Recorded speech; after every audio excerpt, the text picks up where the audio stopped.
Hey, my name's James Nicholson and welcome to my YouTube channel. Now, in this video, we're going to talk about a former Bank of England Monetary Policy Committee member that is saying that interest rates need to go a lot further in order to tame inflation. So we're going to cover that and a little bit more in this video. Now, while you're here, can you help me out? We want to make sure we get more of you guys subscribed to the channel. So smash that subscribe button, hit the bell notification. We've got new content every single day. So make sure you don't miss that. And if you could also do me a favor, regardless of whether you're subscribed or not, smash that like button over there, guys. Do that right now. Smash that like button. I'll wait while you do it because that really helps me with the YouTube algorithm. So do that now, please. So I'm going to make sure, I'm going to butcher the pronunciation of this guy's name for sure. There's a guy called William Booter. B-U-I, I'm going to spell this for you guys. William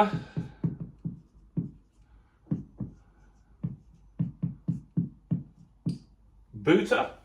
I don't know, something like that. Well, the fact is, whoever he is, he used to work at the Bank of England and was tasked with setting rates. Now, he's saying that we are not on the right track to hit our inflation target by the end of the year. Now, Rishi Sunak has said that he wants to halve inflation in 2023. That means taking it from 10% that we had down to 5%. Now, we currently sit at 8.7%. Now, inflation is not great for anyone. Now, as property investors, why it's not great for us is our tenants will struggle to pay the rent.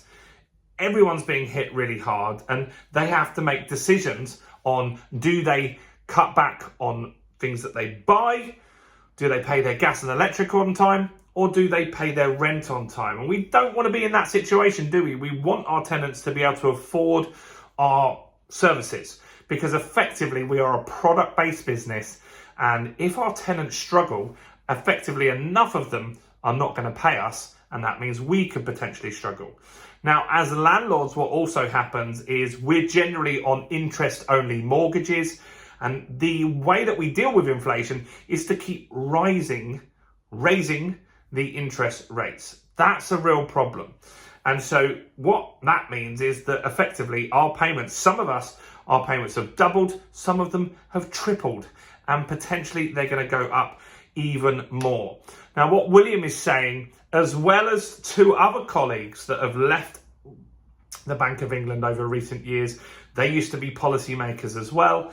They're saying that we need to get an interest rate, a base rate, Bank of England base rate of around 6%. That's still a way to go from where we are right now. And if you're a landlord, that means your payments, your monthly payments, could be looking to go up around 20-25% more as to what they are right now. Now, what that could potentially mean is that your mortgage is going to get more expensive if you have one. If you're a cash owner, then or you've got no mortgage, then you're okay with this. But what this does mean is that potentially rents could rise yet again, and that isn't good. I don't like raising my rents, and I know you guys might not like doing it too. I just can't see that this is something that's good for people in the long run. Now, William's strategy when he was in the Bank of England, just so we got a bit of background on this guy, is he is a banker that likes to put the interest rates up regardless of what the outcome would be to the economy. He's more concerned about dealing with inflation than whether we go into a recession. Now, not every Bank of England member is like that, but there are going to be others on there right now that will be thinking the same stuff. I'm sure if you're an ex-Bank of England colleague, you do still talk with your other friends that that work there now, maybe have taken your position. You're probably in the same social circles. And so the thinking might be that, look, these guys all think the same. We don't know for sure. What we do know, very likely that interest rates are going to go up in June. It is likely that they could go up another 0.25%. And I think that they're going to keep going up for a little bit. But the markets have priced in that they feel that the interest rates will go up and will hit a base rate of around 5.5%. 5%. That's going to be pretty tough for a lot of people to stomach. Now, what does that mean for house prices? We have been saying on this channel, and a lot of people are getting confused. When we talk about house prices, we often do a video and we'll say, well, the Nationwide saying this, or Halifax is saying that. That's not an opinion, that's just the data that's come out at that particular time. I do feel that the market is going to go down. I think there'll be a correction of around about 8%. I know there are other YouTubers that are saying 35%. They could be right, I could be wrong. Nobody knows for certain. You see, with property purchases, people buy with emotion. And that's a real thing here. Also, we still have the major problem that we don't have enough properties in this country. There is a massive housing crisis at the moment. It was at one stage that the government needed to build 100 to 200,000 properties per year. Now we've got record immigration. And it looks like now, because we haven't done that recently, we now need to start building 400,000 properties in a year. That's just not happening. The gap is getting bigger and bigger and bigger. There are not enough properties in the market. And I think that that could be one way that the market stays a little bit higher, a little bit longer. So I'm not saying we're not going to go down. Other reasons why I think the market may go down slower than people think is property has a big lag. So it takes months to complete a transaction. Even if you're a cash buyer, it's not an overnight thing. You don't just go into a shop, buy a property and it's transferred into your name in a day. It doesn't work like that. It still takes some weeks to get everything tied up and done properly.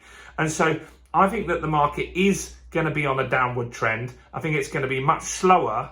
But this channel is about investors.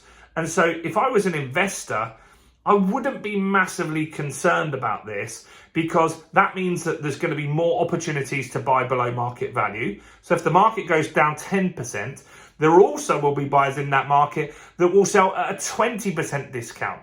Or maybe they'll sell to you on a purchase lease option, which you can find out how they work on this channel, right? And so there's going to be tons of opportunities.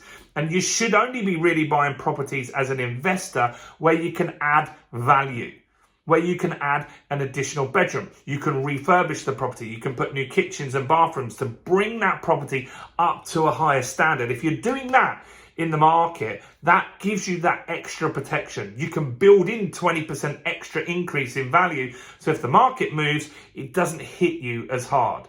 In this kind of market as well, you should also be looking at high cash flow strategies. Things like HMOs, which is a house of multiple occupancy. Things like serviced accommodation, where you rent it out on Airbnb. These kind of strategies will keep you protected in the market, whether it goes up or down. Where it's going to be really tough is if you did a buy-to-let in the south of England. Those types of properties are going to be very, very hard to do for the next couple of years at least. But buy-to-let could work in the north. And so you could look in other areas. So it's all about getting informed, getting the knowledge and all of this stuff to grow a portfolio, regardless of where we go to 6% rates. Look, at the end of the day, rates are going to be higher now. This is going to be the new norm. Maybe rates will peak out and will drop down to 3%, which is considerably higher than where we were a year and a half ago. However, if they level off and we get more certainty, the market will adjust to that, and then you can go and get some absolutely incredible deals. Now, if you want to learn more about property investing, we're launching something called the Property Accelerator. I'm going to put a link below. You can join the priority list. When it launches on June 1st, you can join us for £1. Just £1. This isn't £1 to come to an event or watch a webinar. This is £1 to try all of the training. So click on the link below, join the priority list, get yourself enrolled in the Property Accelerator and figure out how this could work for you. That's it from me. I'm James Nicholson. Give me a quick like while you're here. Check out all the other content on my channel, including this video right here.